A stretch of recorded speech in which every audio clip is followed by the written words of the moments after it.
ધોળકામાં 4 ગામને જોડતો રસ્તો બિસ્માર હાલતમાં છે। આ બિસ્માર રોડને લઈને લક્ષ્મીપુરા ગામના ખેડૂતોમાં રોષ છે। ગુંદી ગામથી લોથલ સરગવાળા ગામનો રોડ બિસ્માર હાલતમાં પરિણામે લોકોને ભારે હાલાકી ભોગવવી પડી રહી છે। લક્ષ્મીપુરાના ખેડૂતોએ ડમ્પર રોકીને રોષ ઠાલવ્યો। છેલ્લા 1 વર્ષથી આ બિસ્માર રોડ છે, સ્થાનિકો પરેશાન છે, પરંતુ કોઈ અહીંયા કામગીરી કરવામાં આવતી નથી। ખેડૂતો, સ્થાનિકો, વાહન ચાલકોને ભારે મુશ્કેલીનો સામનો કરવો પડી રહ્યો છે। આ રસ્તા પર મસ્ત મોટા ગાબડા પડ્યા છે, જેના કારણે અકસ્માતનો ભય પણ સતત ઝળુમતો રહે છે। વારંવાર રજૂઆત કરવામાં આવી, પરંતુ સમારકામ નથી કરવામાં આવ્યું। કે ગુંદીથી લક્ષ્મીપુરાનો જે રોડ છે તે તૂટી ગયેલ છે બિલકુલ, અને ડમ્પરો બેફામ દોડી રહ્યા છે, તો ગામજનોને બહુ જ સમસ્યાનો સામનો કરવો પડે છે।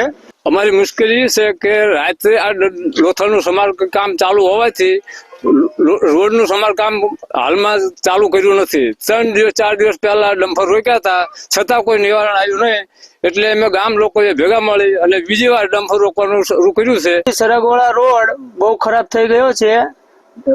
ડમ્પર ચાલવાથી અમને બહુ મુશ્કેલી પડે છે અને રસ્તો બહુ ખરાબ થઈ ગયો છે। એક્સિડન્ટ થવાનો બહુ ભય રહે છે। અમારે આજે ગુંદીથી જે લક્ષ્મીપુરા થઈ અને સરગવાળા જે રોડ છે એ અત્યારે હાવ જર્જરિત થઈ ગયો છે। માણસો બાઇક લઈને પણ અવર જવર કરી શકતા નથી। ખેડૂતોએ વાવેતર કર્યું છે, એમને પણ પાકમાં નુકસાન થાય છે અને ઓવરલોડ ડમ્પર રાત દિવસ અહીંથી ચાલુ રહેશે।